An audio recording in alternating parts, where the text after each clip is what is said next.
1 covered, you've got equal to 1 covered, 1 to 2 covered, and greater than 2 covered. So your domain is all real numbers. So I would do something like this, and I'd be sure to justify your answer fully.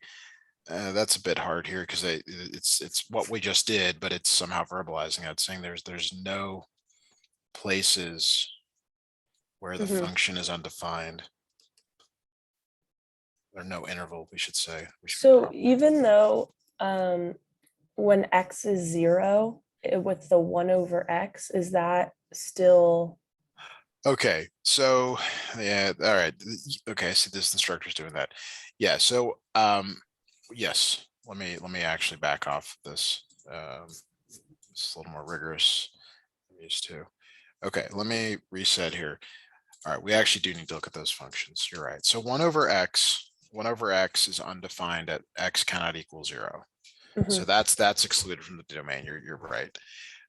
This one down here at the bottom is also potentially problematic. So we need to factor the numerator. 3x squared minus x minus 6. And then on the bottom, x minus 3x plus 1. Thank you. And then x minus 3, x minus 2. So there is an issue at 3 and -1, but you don't care about -1 because it's only defined for greater than 2. okay? So this one is x cannot equal 3. Now I'm seeing why this says to justify your answer fully. So you want to say exactly this. You want to say that 1 over x is undefined at x equals 0. The last one is rational, so it's undefined wherever the denominator equals 0, but only if it's in the domain. So 3 is greater than 2, but -1 is not. Okay. And then to kind of finish that off here in interval notation, it would be minus infinity to 0, 0 to 3, and then 3 to infinity with some union symbols in here.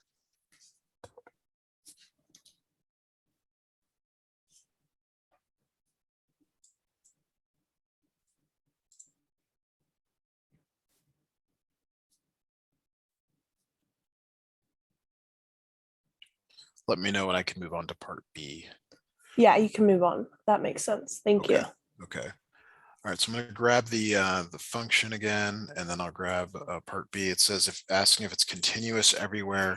So you're in a calculus class. You have to check for the limit from the left being the same as the limit on the right, and you have to do that. You have to do that at every single breakpoint.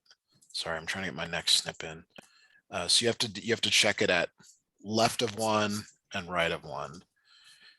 Okay. So to do this formally, you would say the limit as x approaches 1 from the left f of x, and you're using 1 over x, so it would be 1 over 1, which equals 1. Then you'd want to do the limit as x approaches 1 from the right f of x. So from the right, you're using this 3x minus 2. And so you're putting 1 in there. Is that clear, or do you need me to explain that? That makes sense. Okay, yeah. And that's now the last piece is what is f of 1, which equals 1. These 3 values have to all be the same for it to be continuous. But we need to continue at the next breakpoint. The next breakpoint is at 2. And so we've got to do the same thing. We've got to find the limit. I'm going to do that up here because that way we can still see it. The limit as x approaches 2 from the left. So 2 from the left literally means left of 2. That's this third one down of f of x. You're putting 2 into this function now. You could write 3x minus 2 here. It's okay to put f of x, but 3 times 2 minus 2, which is 4. And then you have to do the limit as x approaches 2 from the right f of x. And that's this one here. So you're gonna put 2 into this thing. Sometimes it's easier to go to the factored form, but let's just do it this way.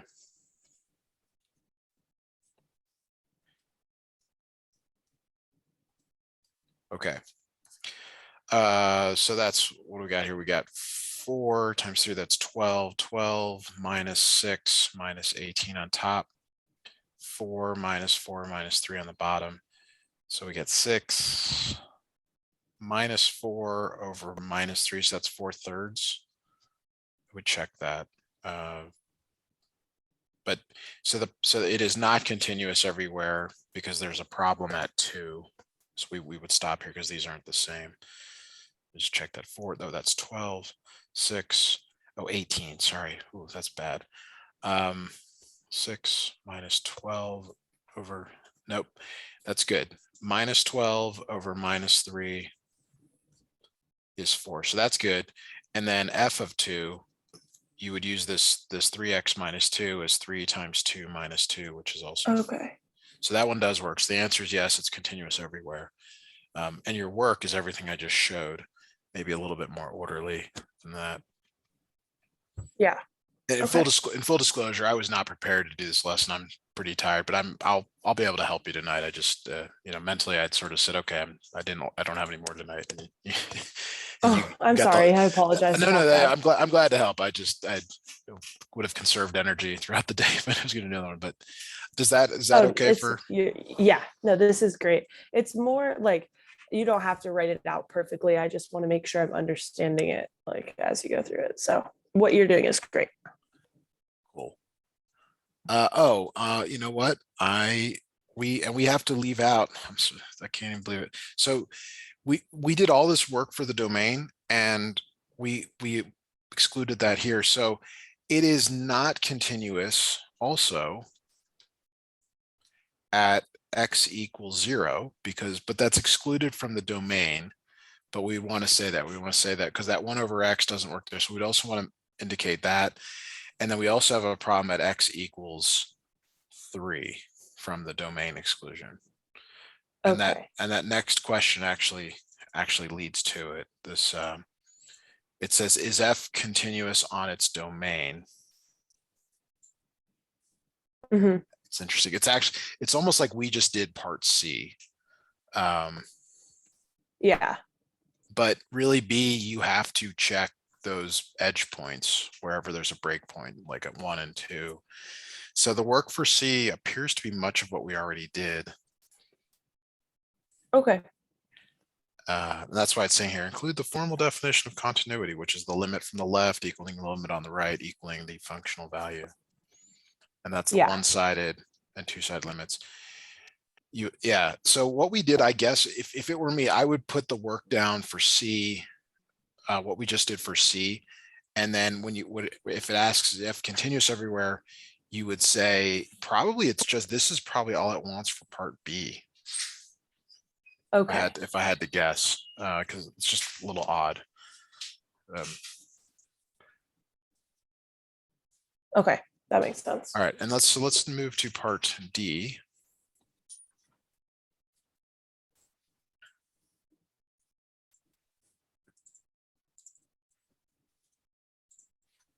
Find the equation of any horizontal or vertical asymptotes of f of x. Be sure to justify your answer using limits.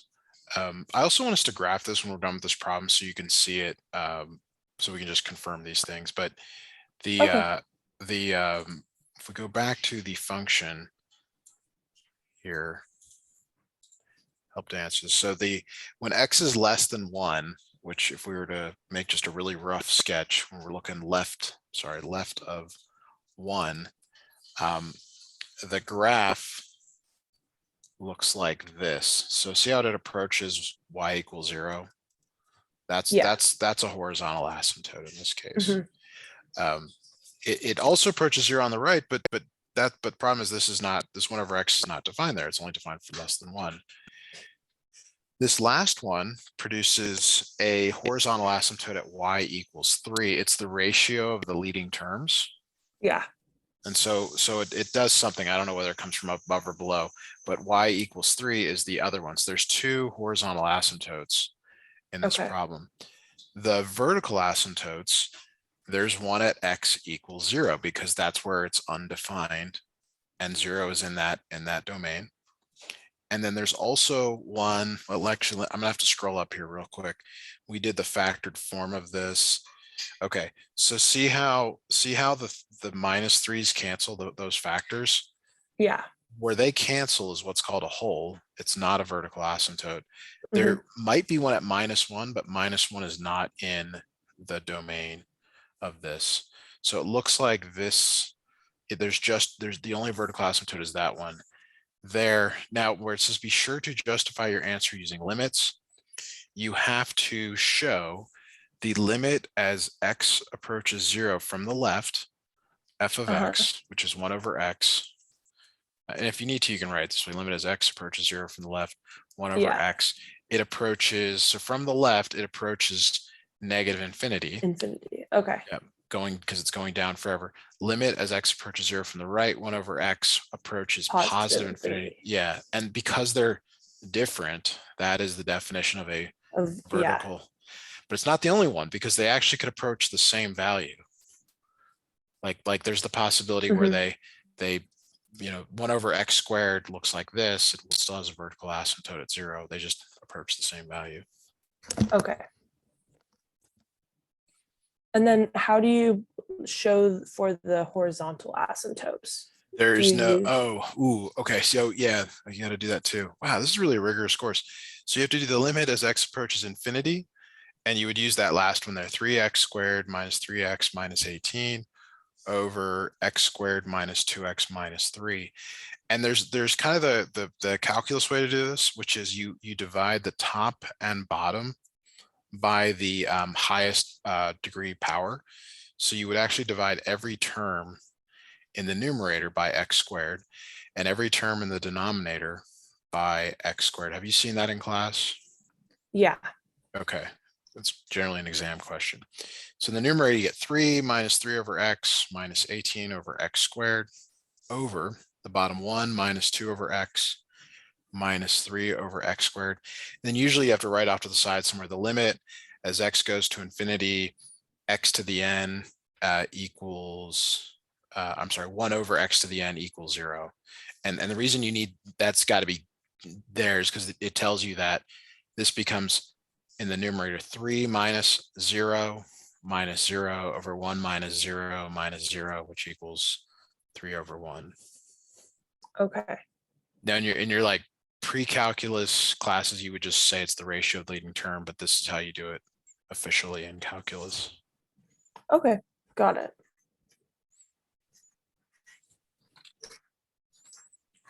Okay. I think I'm ready to move on. If you'll permit me, I'd like to just graph this just to confirm all these things that we just said.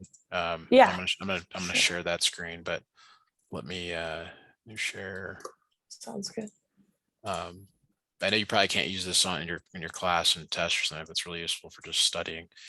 So you can you can actually go 1 over x, and then you can do it just the way they have there. When x is less than 0, you have to put it in curly braces.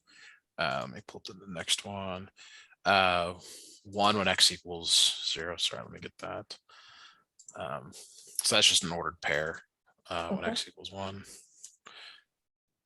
And then the next one is 3x minus 2, and it's only good from 1 less than x less than or equal to 2.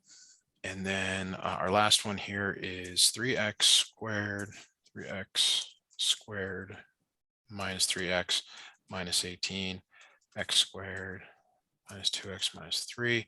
And that's good when x is greater than 2. So let me just, so the things that we were looking for before is like was domain issues. The only domain issue is at, sorry, this is less than 1. Okay, so the only place where it's undefined is here, but I think at 3 there was a hole, which we should see. Yeah. See how it's undefined there, and the graph won't show you that. It is continuous everywhere except at 0 and then 3. So I think that's consistent, but this just confirms what we already knew. Okay, perfect. So maybe let me just grab a snip of this in case you want to try this on your own, and then we'll move on to the next question. Yeah, sounds great. Okay, so you said 3a and then b, part 3a. Yeah. All right, new share, go back to that screen.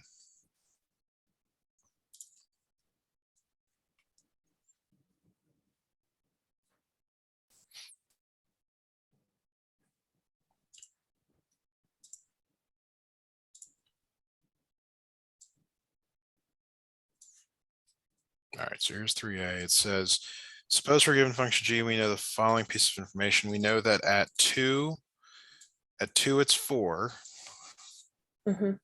and at 3 it's 2. So like we've got 2 points on the curve, 2, 4, and 3, 2. And we know the limit as x approaches 2, g of x squared equals 9. Is g of x continuous at 2?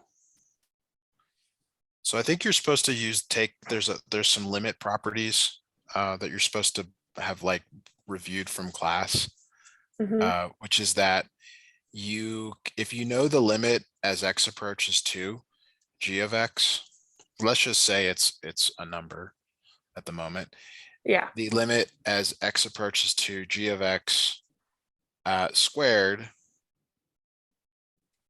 Well, that notation is not clear. The one that I'm thinking of is this, and that's definitely n squared. I need to look this up. So if this is true, let's just say we can just say, well, the limit as x approaches 2 is 3, and then Mhm. that works.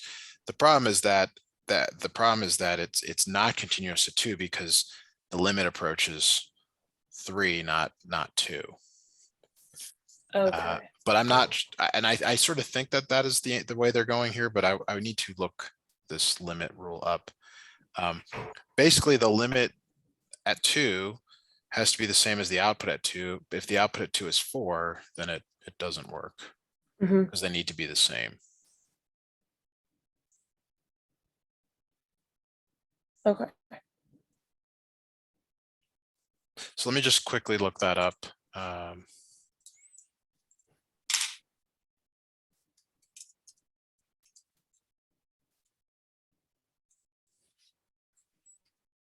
There's a really good reference I like, Lamar here. I'll just throw it in the chat. He seems to make these things much easier. Yeah, there it is. So, Awesome. yeah, so this is the property we want, which is what I think you're seeing here. See how your n is 2, and Mhm. they're basically that's what I was trying to show you here is like you can take that 2 and move it to the outside of the limit. And so here's the thing. The problem is it could be 3 or -3 because the square root of each side, which in your case is Uh-huh. 9, it's plus or -3. We don't know, because when you square it, you get back 9. So that's a problem there. Which I think that may be what the instructor is trying to get you to see here, is that there's 2 possible limits based on this. Sort of you have incomplete information. So to answer Okay. part A, no, sorry, I'll get back to what you want. To answer part A, it's continuous. It's continuous if the limit as x approaches 2, g of x equals g of 2. And we know that g of 2 is 4. And we know that g of x, the limit here is either plus or -3. And these are not the same. Mhm. Or was it 2? I'm sorry. I'm mixing this up. G of 2 is 4. Yeah. So these are not the same. And I think a sentence, that says, since the limit isn't the same as the functional output at that point, we that's all. Yeah, Okay. there's nothing more that you can do. Are you getting a sense that this instructor likes sort of very challenging problems? Yes. Okay. All right. Yeah. Okay. That makes sense. So for part B, it's kind of follows from part A. So let me snip this in.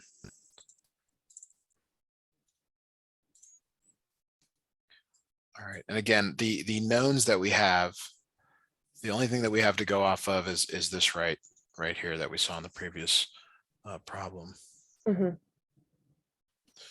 Okay, so the limit as x approaches 3, g of x, whatever that is, whatever that number is, and they usually use L in these textbooks, g of 3 has to also be L. Well, we know g of 3 is 2, but we don't know anything about this over here on the left. We have no idea. So there's no way to determine this.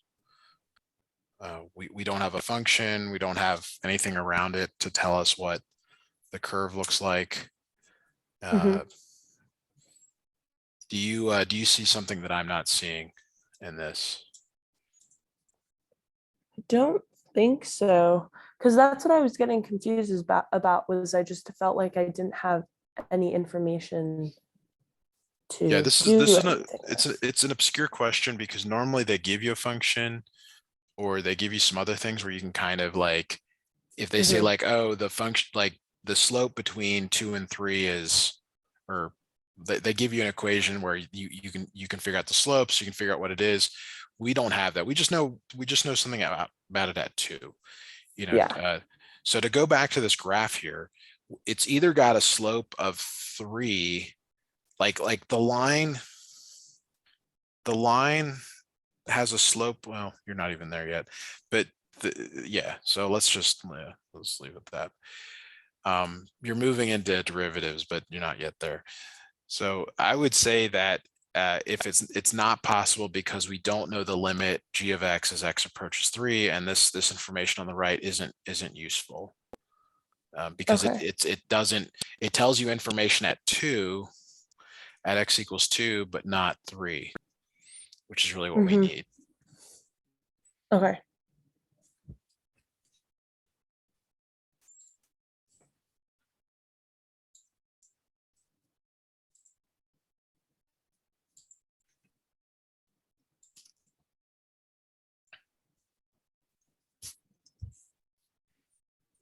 Do we need to look at part C or move on to question 4, problem 4? I can move on to 4. Okay.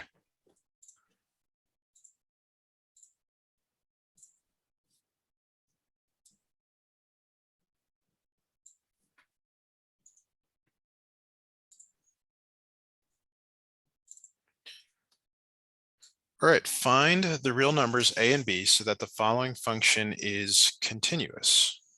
All right, so there's this breakpoint at pi again. So the first thing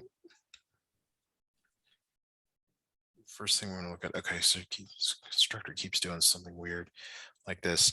All right, so the sine curve is continuous everywhere. That's not an issue. Hmm. And so when you add a value to a sine, it just changes like its height, center line, Yeah, so to just speak. moves it up and down. Yeah. Yeah. So like what I'm seeing here is it's like this graph looks something like this. You hit A and then you either go up or down depending on B at that point. Okay. Okay. So the answer is sort of this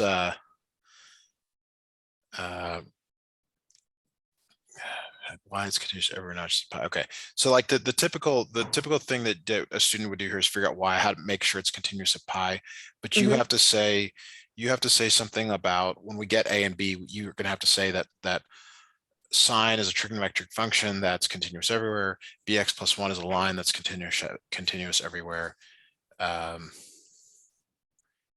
Formal definition of continuity. Okay. So in terms so let's let me re-snip this down.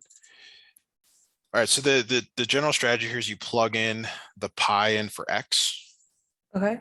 So it's a sine pi plus b, and that equals a. Hmm. And then you do the same thing over with these two. You say off here to the right, b pi plus 1 equals a. Okay.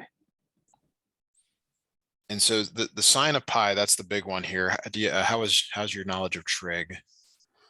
Pretty good. Pretty good. Okay. Yeah. Sine of pi is 0. So b Hmm. equals a. Yay. That really helps here a lot. Otherwise, we would be really struggling to solve this. So a pi plus 1 equals a. I would move the a over. So we have a pi minus a equals 1. Factor out an a, pi minus 1 equals 1. and this is kind of how I know this is a really challenging instructor, because when you get answers like this, I mean, you're kind of in a crazy world. Would it So look, equal, would it be 1 or -1? -1. Thank you. And then so that's where they might even change this to put the negative in the bottom, make it 1/1 minus pi, moving that around. Now we should go back to Desmos and check this. So I'm going to do that. And let me, if you got all this down, I'm gonna go Yeah. on my screen. There we go. All right, so I'm gonna new share. All right, so we said it was a sine x plus b, and you can add these sliders. We said that a is 1 over, what did I write? 1 minus pi. Mhm. And b equals a, so we can kind of make this programmatic. And then I need to say that is good for x less than pi, Mhm. and then bx plus 1, but that's only good for x greater than pi. So it's that one I showed you that was going down. Okay. So that just I like doing that as a check, Mhm. because it's actually fairly complicated what we're doing. It looks good. So I'm going to go back to the other screen, and I'll snip that in at the end. So to show that it's continuous at pi now, you have to show that the limit as x approaches pi from the left of your function, which we'll do, it's this a sine x plus b. So a sine x plus b, you have to evaluate it at pi and with your value. So it's 1/1 minus pi sine pi plus 1/1 minus pi. And we know sine pi is 0, so this equals 1/1 minus pi.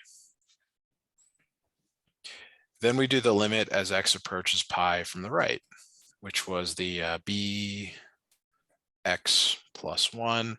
And we know that b is 1/1 minus pi plus 1. Sorry, and x is pi. Sorry, there's a pi right there. So this is, again, awful. So it's pi over 1 minus pi. 1 is 1 minus pi over 1 minus pi. You just make the numerator denominator same. Match the one over here. So the numerator becomes pi plus 1 minus pi. The pi's cancel. The denominator is 1 minus pi, and you get 1/1 minus pi, which is the same as this. And then the last piece is to evaluate f of pi, which I believe is just a, which is 1/1 minus pi.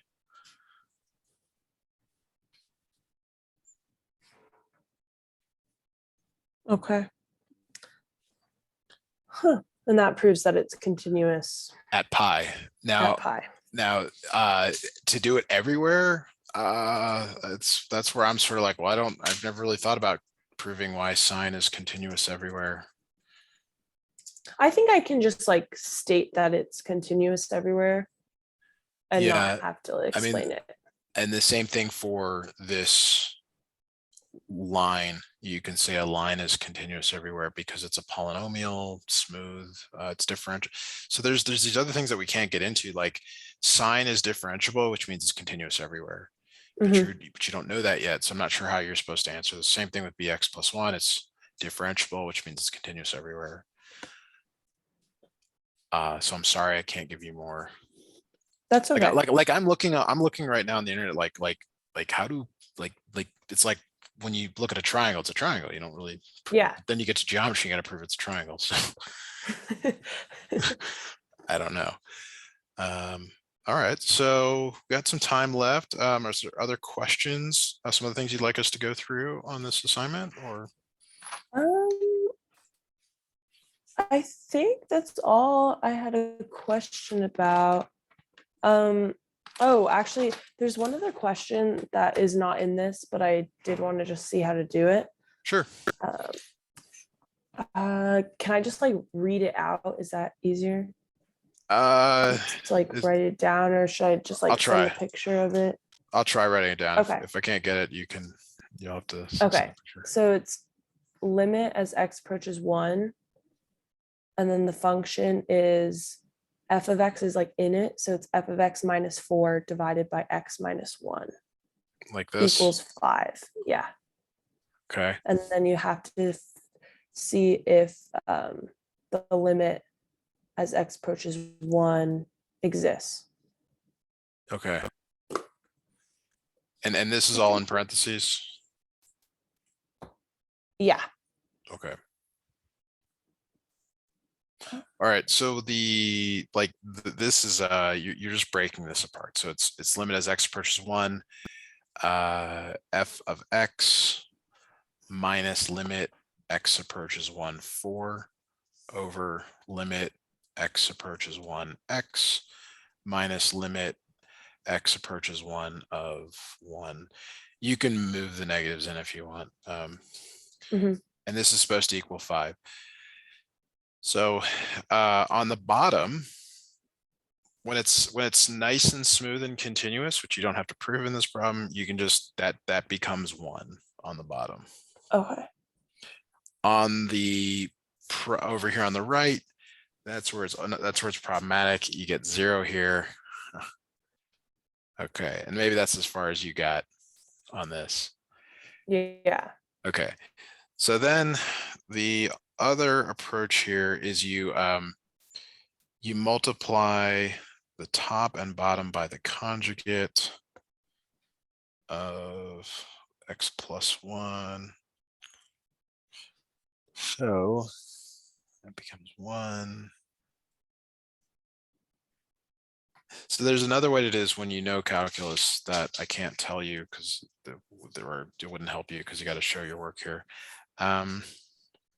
So there's these problems where when you take limits, you multiply by the conjugate, and Mhm.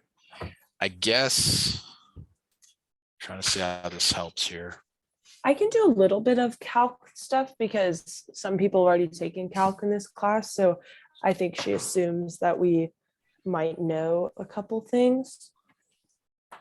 So Yeah, it's a little dangerous. But I think I do think there's another way to do this that I'm not seeing. So, and this is written correctly. I'm not. yeah. So Okay. it just says compute the limit as x approaches 1 f of x given that, and then given what I wrote you, and that it exists. That's all. That's all the only information. All right.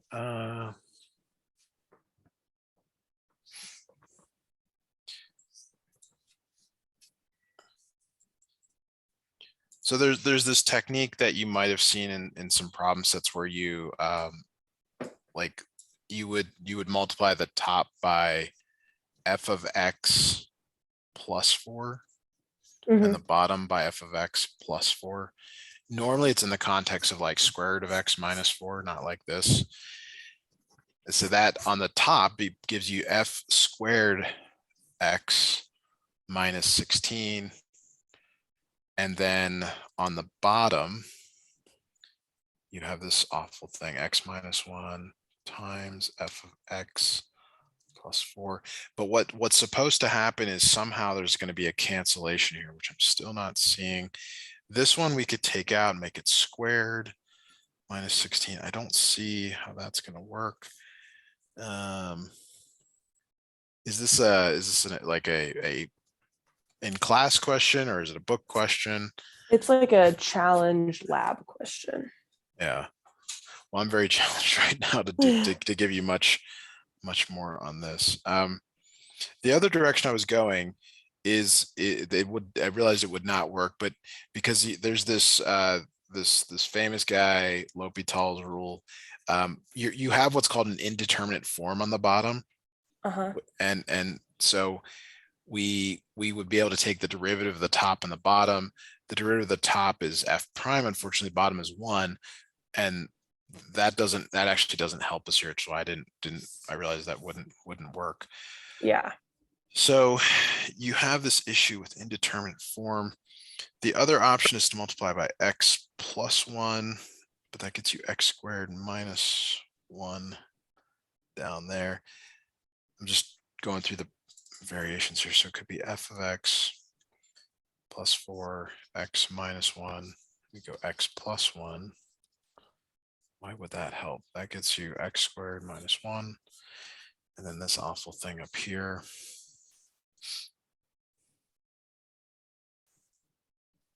If it's not working, it's totally okay.